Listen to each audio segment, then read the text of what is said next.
we are. Welcome, guys. How are you, Michael, Sean, Pablo, and Santiago? Hi, I'm good. I hope the rest as well. Hello. Sean is already gone. He said, okay, I gotta go. So thanks for joining us, guys. We finished a couple of minutes earlier, first chapter, so we have a couple more minutes for you guys, maybe. We have one more guest speaker in this chapter, so we need more time. Let's wait Sean coming back again. And Simone, take over the words and start to announce what is going to be the topics of the chapter and who are the guests. In the meanwhile, we wait for Sean to come back. Sure. So this is chapter 2, Wholesaler versus OTAs versus Metasearch versus direct booking. So there's a lot to say about this one, my friends. And as we wait for Sean, maybe we can pick the last question. I remember there was one last question that we were not able to answer. Here we are. Sean is back. Okay, Sean is back. Hi, Sean. Hey guys. Okay, so let me take the questions. So are you referring to this one, Simone, from Linda? How important is more content and more accurate content in the personalization game? And do hotels and distribution partners still need to do better here to serve bookers better? So it's about content. Okay, guys, I don't know. Well, it kind of has something to do with the chapter, so I think you can answer if you want. We can start with you, Michael. Do you have any suggestion here? I think it's super important, and when you're looking at especially personalization, I think it's super hot now. And I think as any booking platform, any channel, doesn't matter if it's a hotel booking platform, anything else, you have to make it personal. So we're busy in the organization also. How can we make the whole journey of from onboarding to booking and even after post-booking, how can you make it personal? But I think also more important, I think maybe we're addressing this topic later as well during the OTAs part. Like, how can you do something more, right? Just searching and selecting on Metasearch or booking platforms, which not always fitting your criteria or your personality or your wishes. That's difficult. So I think there's a huge potential in making it more personal and find the right match with the user. So yeah, I think it's content and especially personalization is something which should be developed more. I think the technology out there is improving when you think about AI, machine learning, etc. But for sure, personalization is, I think, the one of the hottest words in travel. I think the coming years. Don't you think that personalization will create content automatically at some point? Let me slightly change the question. Okay. I think user-generated content, right? To add to this part, and to deliver content is not you, because a lot of content is available. But I think when you can create something, when the content comes from the users, from the traveler, then you have unique content. So I think this match between making personal, but also the information from the traveler by itself, the impact and the reviews, etc. Of course, this is already out there. But when you go really into make it really personal and really on user-generated content, I think there's for sure a huge space in there. Okay, I think we can all agree with that. So we can start with the first question, guys. So Santiago de la Torre, so former regional destination marketing manager at APAC at Hotelbeds, right? Yeah. And I have a question for you, and this is a hot topic, so I'm expecting to have a lot of questions. Can you tell us more about the wholesaler ecosystem? Because to a lot of people, this looks like a cloud of fog, and they cannot really understand how it works. So can you give us a little hint on how the wholesaler ecosystem works? Sure, and I prepared this presentation so that I would be able to shed a bit more light on all this B2B distribution that a lot of people are not very knowledgeable about. You want me to share my screen, or are you sharing your yes, screen? please, if you can share the screen. Santiago, can you approach the microphone closer? Because your voice is a little bit, the volume is a little bit. Better now? A little bit more? Better now? Yeah, much better. Thank you. Okay, great. So in this first presentation, I wanted to take a bird's eye view of the whole travel distribution system. Mm-hmm. And here you can see it from the right, from the suppliers of the travel products all the way to the consumers on the left. So the wholesalers or bed banks would be here on the second column from the left and circle in green. And I will cover this now more in detail on the next slide. I think this is not the right slide. Let's go to the next one. This one. So This one? here, what is the distribution from the B2B?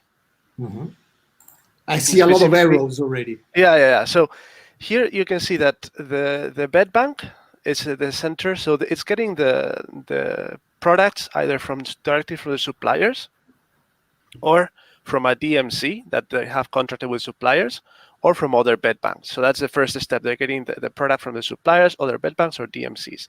And that product they're distributing to many different companies. So these companies, they don't have the manpower to go contracting all around the world. So that's why we distribute to them. In this process, there can be as few as 2 middle companies.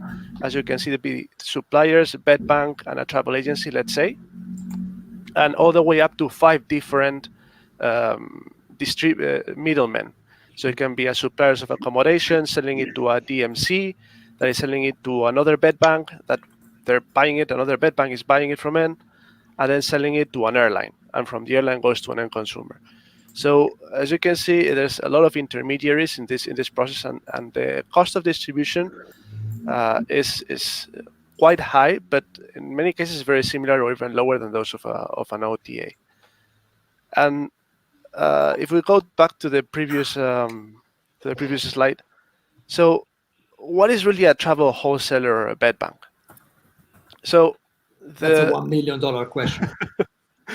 It's really a B2B travel distribution company, and what they do, their main core business is to purchase and aggregate rooms and negotiate them, which then they will sell to other travel companies. So that's what the B2B model. They work on a business to business. They sell to other travel companies, never to the end consumer.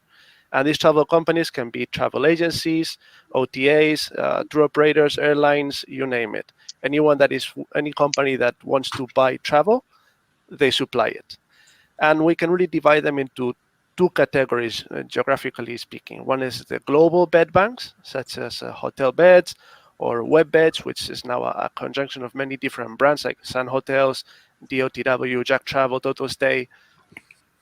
I also added here Expedia app because they're also very expanded. It's the division of Expedia that caters to travel agents. So they sell on industry rates to travel agents so they can sell to the end consumer. And then we have the regional ones, which are more localized to a specific region, like MG Holidays in Southeast Asia, Bonotel in America, Travco, Mickey Travel, Shanghai Top Down, Dida, and many more.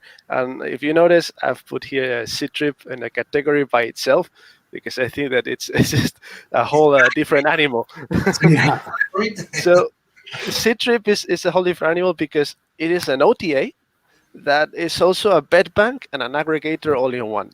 So they have their own B2C contracted rates, are competing with the ones they negotiate for the B2B distribution that they do to other travel companies and OTAs. And at the same time, they're sourcing rates and availability from third-party companies, so they're wholesalers, and they're all fighting together in the same hotel card. They'll mix them together, and you can see them all in the same hotel card. Is that why they have so much rate leakage? They generate so much rate leakage? Yes, but usually you wouldn't find that in Europe or America because it's not that popular. Mm-hmm. But in China, you do. But then again, they don't really care because Ctrip is the main distributor, so nobody will say anything against Ctrip. They have a lot of hotels that bring 70-80% of the distribution comes from Ctrip. Mm-hmm. So the next slides, here. So I know that this is also a very very interesting topic that many are dying to know about.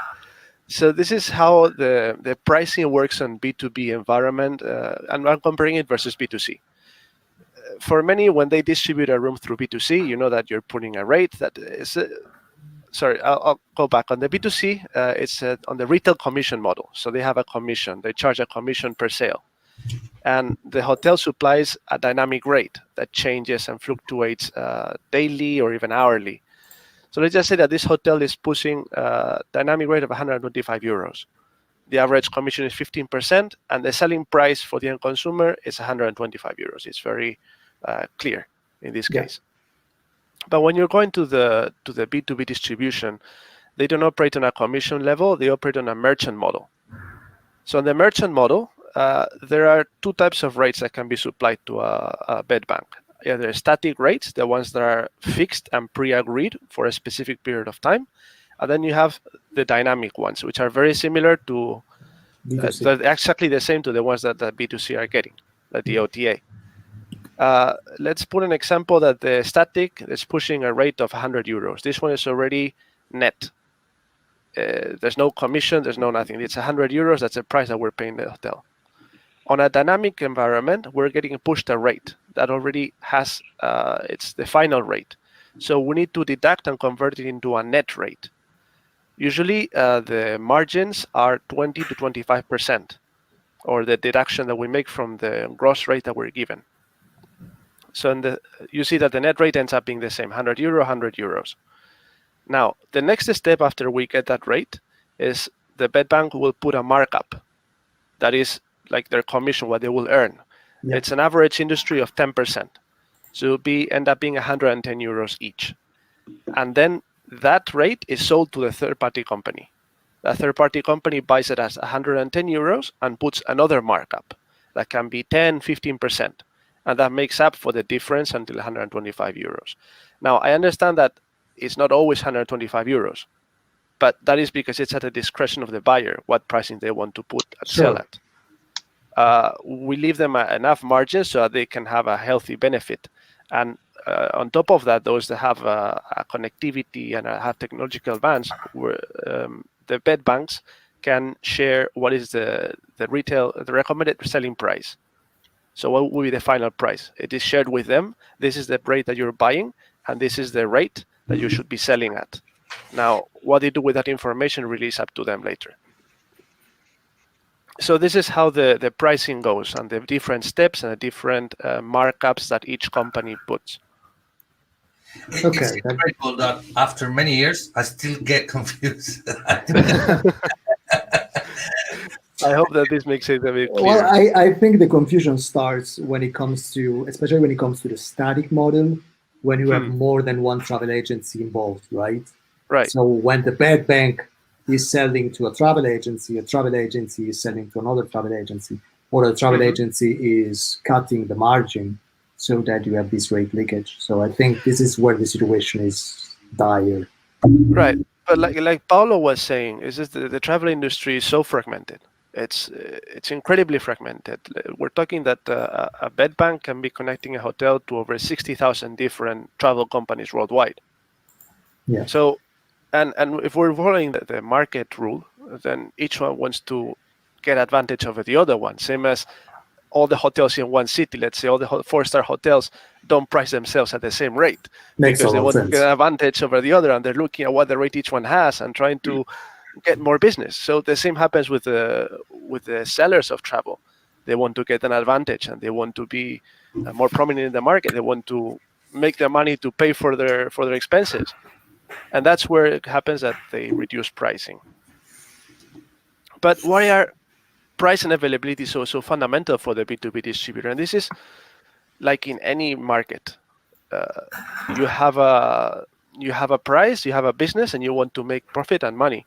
But sometimes in order to sell, you need to reduce it. You need to reduce those profits to be more competitive. And also, if you're looking at the B2B travel market, let's go to the next slide. If you look at the B2B travel market, most of the big customers, they receive all the data in feed via API or XML, and they work as an aggregator. So when they receive a query for a specific destination, let's say I want to go to Madrid and I'm looking for a 4-star hotel. It works pretty much like an OTA. You can filter 4 stars and it shows all the pricing.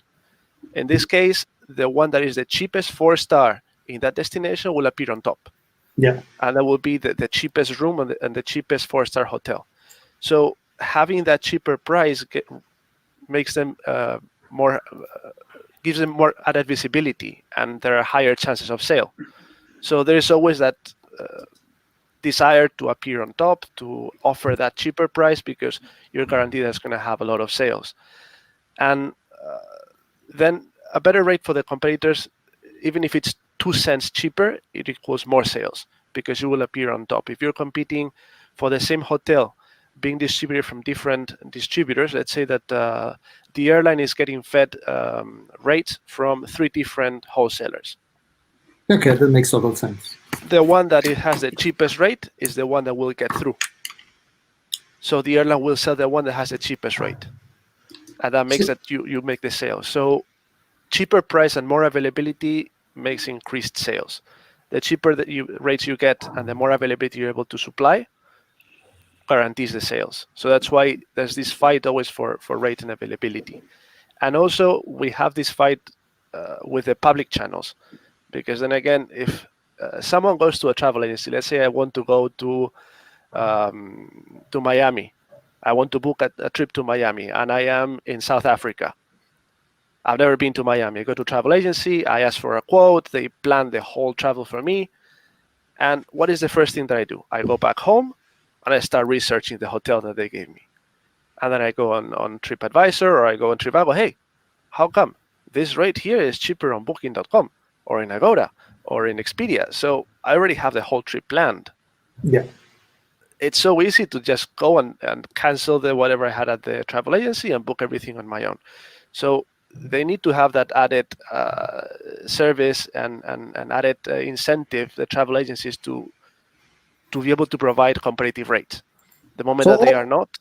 All that though. First of all, thank you so much for that. It's always great to go over these basics. It's always interesting. And again, for a lot of people, this is Chinese still for a lot of hoteliers. So thank you so much for that. But you raised a pretty interesting question, and that is people going back from the travel agencies and looking at hotels directly. So I have a question for Mike here. Mike, we always talk about direct bookings, and we all have this obsession about direct bookings, right? But we do not always look at the cost per acquisition of these direct bookings. I mean, when it comes to a B2C model like an OTA, it's very easy. You got a commission, you know exactly how much you're paying for one reservation. With direct booking, it's a little more tricky. So what are your thoughts about that?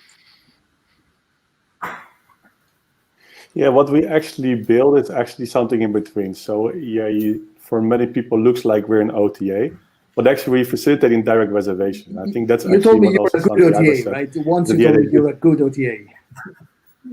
We are the good guys. Yes, that's correct. That's correct. Now we don't charge high commissions to the hotels, and what we said, okay, of course there must be a business model. Our business model is different. We're charging our travelers a membership fee. In return, they have access to discounted rates.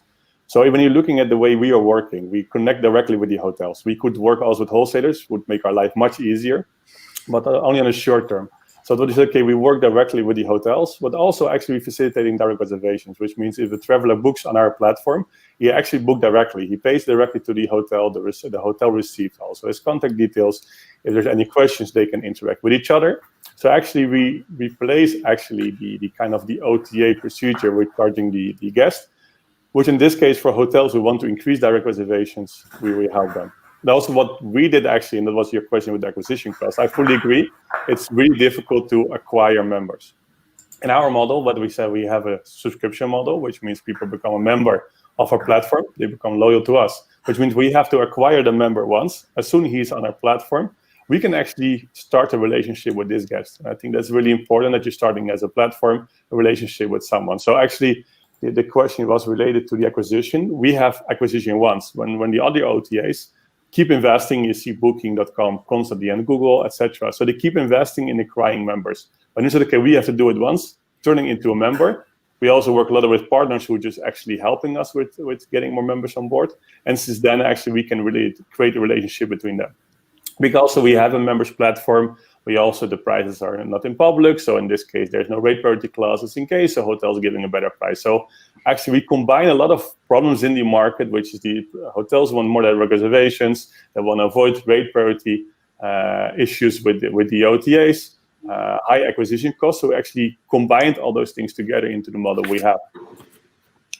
Okay, so let me ask you something else. Let's say somebody that is not working with the good guys, right? So it's working with other OTAs, let's put it like this, and is trying to create his own direct strategy. What do you think they should consider as a cost when it comes to CPA? Well, of course, there's a huge cost related to the acquisition of the traveler, and of course, it's completely different when you're a brand. We never compete with the brands directly, but if you see as a brand, of course, you have much more stronger power. When your name is out there, they might recognize your name even for a different location.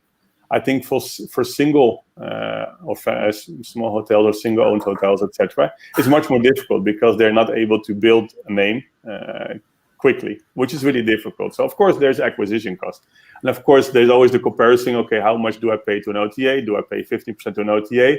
Can I acquire for the same acquisition cost somebody directly? I think it must be a healthy balance.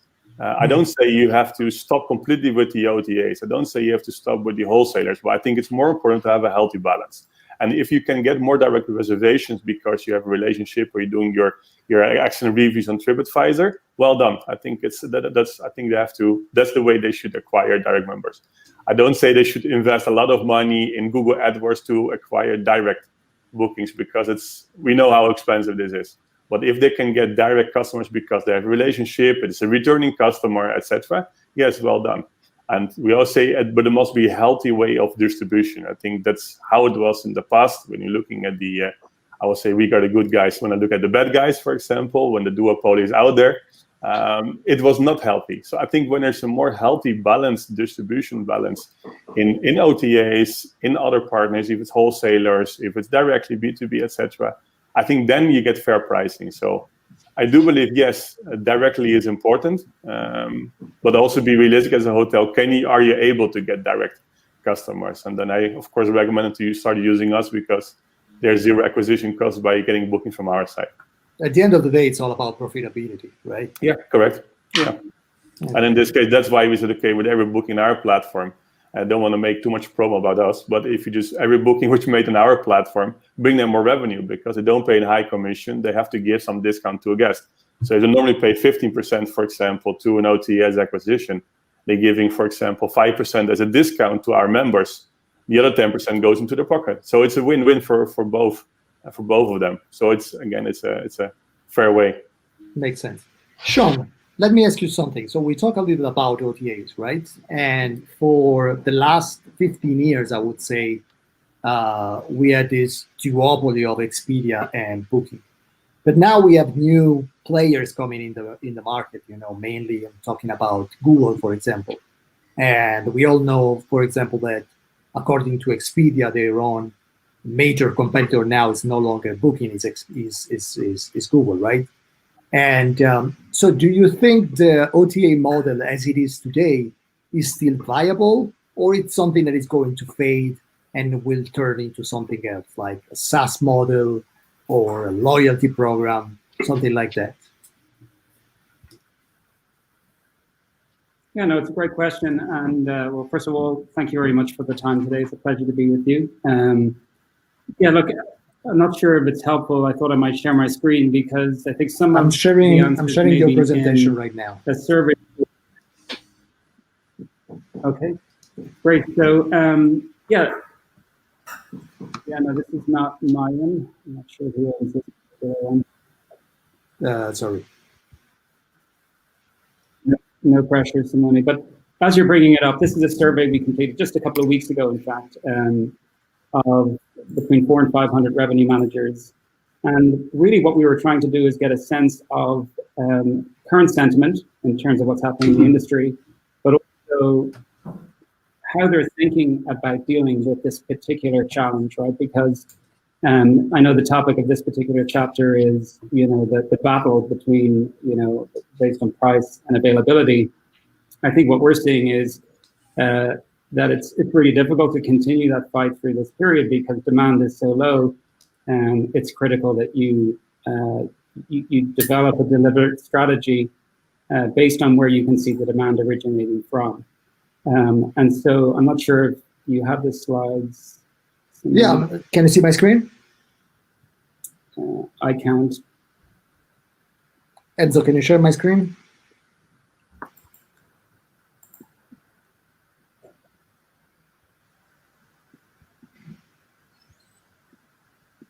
Then you should be able to see it. Yeah, let me talk you through it while you're bringing it up. I think the first one is just to talk about time frame, and this is important because I think the context of this discussion is this is obviously a crisis in terms of the industry. It's a crisis in demand because there isn't much, but it's also a crisis for supply because there's too much.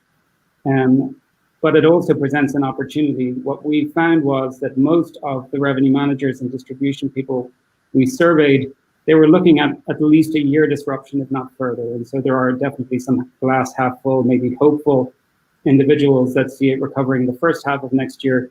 For the most part, it's well into 2021 and 22 before a recovery of demand begins in earnest. If you just go to the next slide, please. And this is your own survey, right? Yeah, this is like 2 weeks old. So this is very recent, and it represents the views of about 450 revenue managers and distribution managers. What was also interesting to us is, it is absolutely fierce competition for the demand, and everybody recognizes the need to continue to invest in marketing and to go and acquire that demand. And that to us is very interesting because back to your original point, is there going to be a change in terms of how customers acquire their customers, whether it's direct or through OTAs and increasingly Google? And the point is they're willing to continue to invest because they need to. And if you just, you wouldn't mind going to the next slide, you can see that, right now there's a heavy focus on OTAs. And the reason for that is pretty much all of the demand, particularly recently over the summer season, came from the leisure segment. And OTAs have been very successful at helping hoteliers acquire customers, in particular because of the reach that they have. Now, what's interesting is through each phase of the crisis, the demand pattern changes. But at the moment, it's very much based on local domestic leisure demand, where the destination can be reached by car or train, but not necessarily by air. So the demand characteristics are changing. And the reason why that's important is the channel or the OTA that you choose to go acquire that demand may be different, right? There may be a local OTA that's better suited, or a travel agent for that matter, to go and acquire the available demand. If we just go to the next slide. Back to the topic of the chapter, I think everyone we talked to recognized that after the 2008 crisis, they lost a lot of ground to the OTAs. And because there was a scramble to just drive occupancy, I think you said it's about profitability. I mean, honestly, at the moment, it's just about occupancy and actually trying to acquire any customer. Yeah, and survival. And survival, exactly. And so everybody right now is concerned about repeating that pattern where essentially they lose a lot of the traction that they developed through their direct channel strategies. And that's top of mind for a lot of revenue managers across all of the segments. And if you wouldn't mind just going to the next slide, you can see that part of that, back to the conversation we've had before, just next slide, please, Simone. You can see that parity remains a very hot topic within the industry and is top of mind. Or the lack of it. Or lack of parity, right? And this is an area that OTA Insight, we're a data and a BI provider. We have, I guess, in some ways been pulled into parity because, through our partnerships with hotels, we've been trying to help them solve some of the issues. What was interesting to us and is interesting, if you wouldn't mind just going to the next slide, is that parity, it has created a lot of distrust within the industry. And back, to the points that Santiago was making earlier, no doubt that OTA and wholesaler leakage, that drive to offer the lowest rate, is a significant contributor. So we analyzed thousands of bookings, to look at, the root cause of parity. And these are bookings that are essentially related to parity issues. About a third of those are intentional, right, where there's some form of undercutting happening to acquire the customer. But the overwhelming majority is actually about, connectivity. It's about technology. It's about caching, misconfiguration. You mean like channel manager caching and delay? Exactly, intermediaries. And then also potentially intentionally by the hotel themselves through extranet promotions, essentially offering lower rates to drive occupancy. So I guess my point is that it's not just about, it's not a battle, right, between the hotelier and the OTAs and the wholesalers.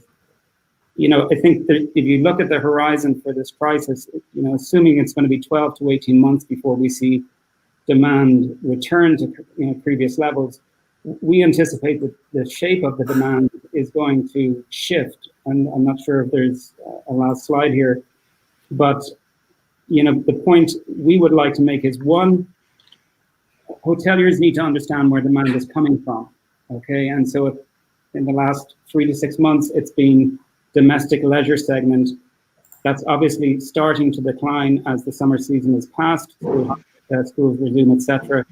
You know, according to STR, there is a pickup coming in business.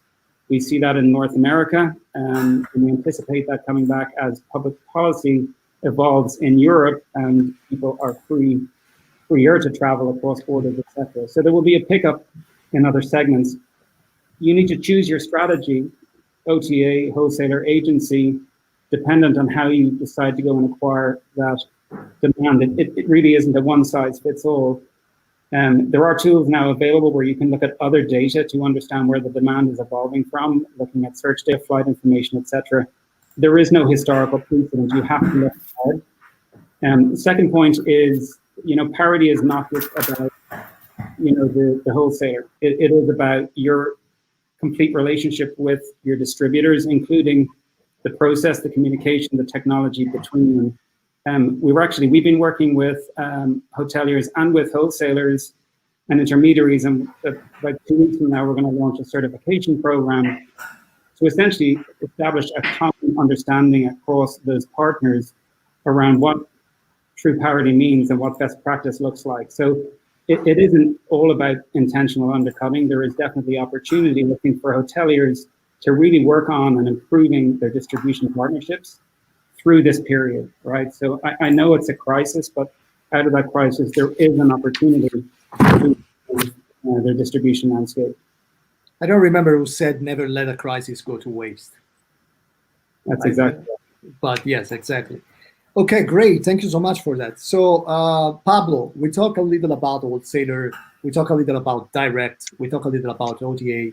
The last chapter is about Metasearch. So can you tell us more about Metasearch, the evolution of Meta, and especially the role of Google in Metasearch lately? Sure. Well, I think this conversation is, I mean, it can take 2 days, right? Just if you just combine wholesaler and direct OTAs all together. Yeah. So we would need days and days. But Enzo promised me a follow-up, so I'm better now. So I think Metasearch is the layer that combines what Sean and Santiago just talk about, which is all OTAs and on the outcome on all the wholesaler distribution and connectivity in a single screen, right? So Metasearch is the player who sheds some light on the chaos that is currently in distribution. And it existed, this chaos existed, but nobody saw it, right? So you had to go one by one. And now with just checking Trivago or Google Hotels, you can see everything, right? So Metasearch is not the next new thing. It is the big thing already. And we've seen in hotels investing in Meta, how this investment has grown over time, right? And especially in this 2020, because of this coronavirus crisis, pretty much all of the hotels stopped their ads investment, but they kept their Google Hotel ads because of the commission per stay model, right? So yeah, this gap has dramatically increased in the 2020 year. Of course, this is an exceptional year and they will turn around again, but the numbers are out there. And so Metasearch is here to stay, and many hotels still don't realize. So that should change. That's the first conclusion, right? But the slide I'm looking at, it's basically the shift between search ads and Metasearch ads, correct, right? And Metasearch ads. And I so think we're not even taking into consideration 2020. 2020, so yeah, 2020 is probably 90-10, something like that. Okay, we don't have the data yet, right? So, but the reason why is not because of people have embraced Metasearch. Many of them have done so because Google has given way too much visibility to Meta than to ads, right? And we hear can see a screen where a user just searching a hotel. I mean, that user is not particularly searching a meta, it's just searching a hotel, right? And Google shows the ad on the top and Google Hotel Ads on the right-hand side. And now you have this price bar, which is Google Hotel Ads. So without even realizing, the users are using this Google Travel new feature of Google that leans on the Google Hotel Ads engine. So this is why Google Hotel Ads has grown so much, because Google is giving more and more visibility. And remember, Simone, that Google Hotel Ads and ads are already merged. So from a product perspective, it is the same product. And it makes sense because you are competing for the same user in the same showcases, right? So it is the same product. And you go well, honestly, I think it's a semantic problem right now. When we talk about Metasearch and search, I think it's also a semantic problem. Absolutely. And among the Metasearch players, I mean, we may like it or not, but Google Hotel Ads is winning, right? So I remember when Trivago was in the TV at all times, right? It was the Trivago times back in the 2014, 15. But then Google Hotel Ads was just created, and they grew. They has grown so much that they are killing, and they will be the dominant in the Metasearch, and they will get as dominant as in the search ecosystem. And I don't think that's good, but I don't think we'll have an option, because this is a problem of, this is a business of volume and of who has the user, and Google does, right? So if Google does have the user to start searching, I think they have the control. So Trivago and TripAdvisor will have to reinvent themselves if they want to compete, and I'm sure they will, but I'm afraid that they will not get back these market share. That's my feeling, right? Yeah, I do agree. All right, so this is what the situation today. So I think Metasearch is definitely a great opportunity for hotels, but of course you have costs in Metasearch. They are not free, and that's a problem. And with a dominant player such as Google Hotel Ads, will these costs increase over time? So we don't know yet, but there's a possibility that happens, right? And who owns Metasearch? Trivago, Expedia bought Trivago a long time ago. Kayak was bought by Booking. And there's a lot of consolidation in the meta world. All the small players, these Momondo, Hotels Combined, all these players, guys, kind of have been acquired by bigger companies. So that shows that Metasearch is a business of a scale. So you cannot be a small player in Metasearch, right? Yeah. So you may be working with Booking, Expedia, but at the Trivago, you have to know that you're bidding on Expedia's pockets too, right? So, and it makes sense. When an OTA feels threatened, they just acquire the meta and problem solved. Same thing happened with Facebook acquired WhatsApp, right? Or Instagram, right? So, the big guys eventually buy their threats. That makes sense. So another thing to solve is that Metasearch is a marketing or a distribution cost, because I've seen many hotels not clearly understanding that this is a distribution cost, or is it a that's a good question. No matter how you call it, it is a cost, and you have to account for it. But in the day-to-day of hotels, sometimes it's easier to get budget for a distribution cost, and it is very difficult to get it for a marketing cost. So the hotels just disguise this cost as a distribution cost, because they don't need to ask the owner, so to speak, right? So especially with the BPS model, right?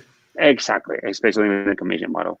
And there's a lot of questions about how to get the best out of Meta. So many hotels have tested Metasearch, and their conclusion was it doesn't work. It is too expensive, and I completely disagree with that sentence. I think many hotels have tried Metasearch. It didn't work. I agree with the numbers, but their approach wasn't correct. So I think in the last slide we will cover a little of this. So we talk about what to show in this presentation. So, okay, what's next in Metasearch? And of course, this is just opinions. These are not facts, right? But definitely, for sure, facilitated bookings, which is book on Google, this Trivago Express booking, instant booking, the TripAdvisor just kind of paused, right, for a while. What will happen with these facilitated bookings? Will Google go back with the book on Google efforts to boost visibility in book on Google? We'll see. I think they will. They just need to to find the key, right? To the right key to do it. So far, they haven't found it, but I'm sure they will. They tried different things, like over the last, they put the photos on top, then they removed the photos, the image of the rooms. They did, and we are working with Google to help them understand and test, right? We have them test with A/B testing, with a booking engine, because at the end of the day, I think Google can be a friend of the direct channel to compete with the OTAs. Of course, with their toll, with their costs, but at the end of the day, many hotels will save money if they sell direct through Meta compared to through Expedia and Booking. I think Michael said it's a matter of profitability, right? I mean, if you pay 13% of direct, but if you pay 22% to Expedia, you're still making money. You still save money, right? Yeah. So there's another topic that is Trivago and TripAdvisor have been talking about moving to a commission model, and I think not having a commission model in this crisis was, pretty much killed these companies, because they realized they didn't have any revenue, right?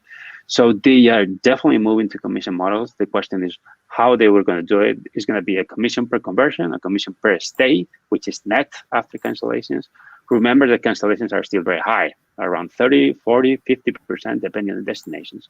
So hotels need commission per stay, which is net. But let's see how they do it, and if it's too late or not, right?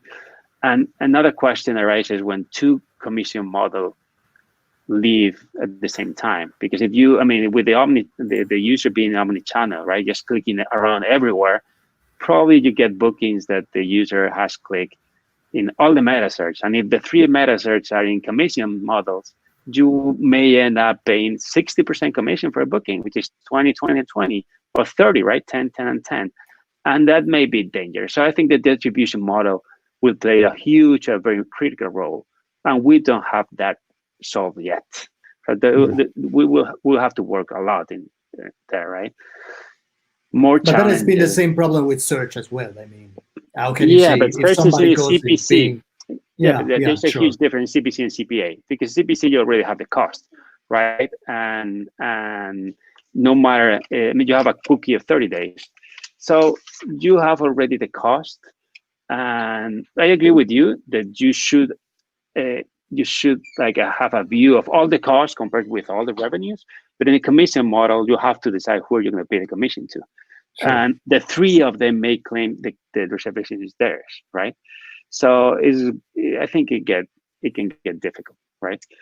So of course there are more challenges there, like the voice, or eventually how I just lost the presentation. I don't know if of course the voice will play a major role. I think voice has been a little disappointing so far. Many people said that no, we're going to be using voice at the end of 2020 to do everything, and that's not going to be the case. But for sure, voice will play a major role, and this is where I think Google will use Book on Google for, which is if you are talking to a device, you need to control the funnel. You're going to lean on a third-party booking engine to finalize the booking, because if you're talking to a device or to a car or to whatever, to Google Assistant, you need to control the funnel. So I think voice and facilitated bookings come together, right? And but it's not going to be this year, probably not next year either, but probably in 2-3 more years, voice will change everything, right? And I think Sean already talked about this, that OTAs and Metasearch are kind of mixing, right? Overlapping, and it's going to be a huge battle. And I agree with Expedia's statement that Google is a major competitor and threat, and I completely agree with that. And it's going to be difficult who's going to win, but definitely OTAs need to understand that they need loyal customers. They cannot rely on Metasearch to drive traffic, because that's the beginning of their end. And I think, for instance, I just read that Airbnb has stopped their campaigns in Google Hotel Ads because they are focusing on driving direct traffic. Yeah. And that may be painful in the short term, but I think it's a good approach in the long term. So we'll see, right? I don't know if we have time, Enzo, for just last I think slide. we got 1 minute now. Okay. Yeah, really 30 seconds. 30 seconds. Sure. I got already the other speaker ready, holding, and yeah. All right. So, and Simone, just this last slide, just this is the right approach. I'm not going to walk through them because we don't have time. We just think that being in Metasearch and making money out of Metasearch is definitely possible. You just need a right approach. And as I see it, 80% of the hotels are not having the right approach. So this is my opinion, and based on the experience and the many hotels we work with. But definitely it is worth giving a try. That's great. Thank you so much. Thank you so much, Pablo, for that. Okay, guys, thank you so much for all your contributions. So Michael, Santiago, Pablo, and Sean, thank you so much. It was very interesting. And I know it's very hard to do it in 10 minutes each, but you did a great job. So thank you so much for being so Swiss with timing. Thank you, guys. Thank you, You're welcome. Sean. Thank you all. Thank you, It Michael. was a Thank you, pleasure. Santiago. Thank you, Pablo. I will get in touch with you soon and plan a dedicated chapter session. 2 days, right, as Pablo said. Promise. A 2 days. I get a lot of feedback. Meanwhile, I'm on WhatsApp. People are writing me. They love what we are sharing, guys. So, right. Thank you. And let's welcome the next chapter.